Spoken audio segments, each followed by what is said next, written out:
if the facilitator appreciates the value of a transpersonal perspective, knows about psychedelic phenomena, need they have direct experience of psychedelics in order to provide optimal support for integration after the session?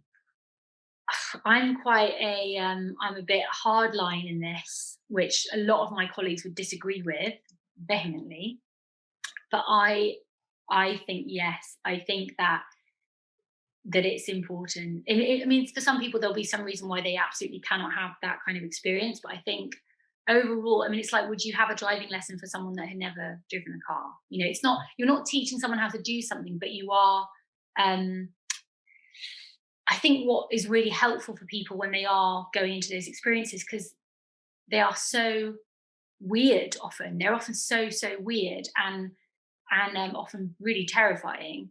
But to be able to let go into those experiences, having people around you, whether it's in the actual session or in the integration, that kind of know the terrain, I think is one of the most important things for people. So I would say, yeah. I think I'd happen to, not actually being a psychedelic therapist or sitter, but just my own work and experience.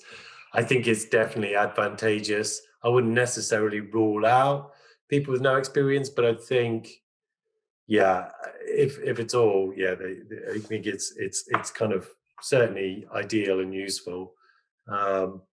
Just to be able to relate to people. I think you can probably give people support and help them integrate it, but yeah, just that level of being able to relate to where people are at, and also in the kind of preparation as well, to kind of inspire that confidence they need to take that plunge. You know, it's like, oh, have you tried it? No, I haven't tried that. No, you're joking.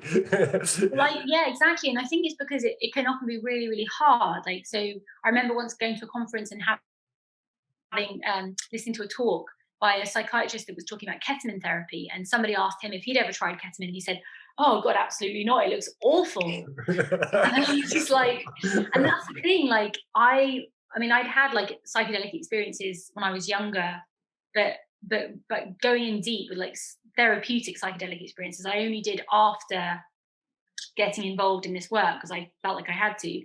And to be honest, most of my psychedelic experiences have been pretty, like, really challenging. They're not pleasant. You know, it's not something I look forward to doing. They're pretty harrowing usually. But it's like, so it feels like that's really important as well. To have an experience that's really scary means that you have so much more empathy for what people might go through, because yes, some people are going to go on wonderful connective experiences and it's lovely, but for some people it's absolute, you know, it's like going to hell. So if you've had that experience yourself, then you know that, you know, just what they're going through, really.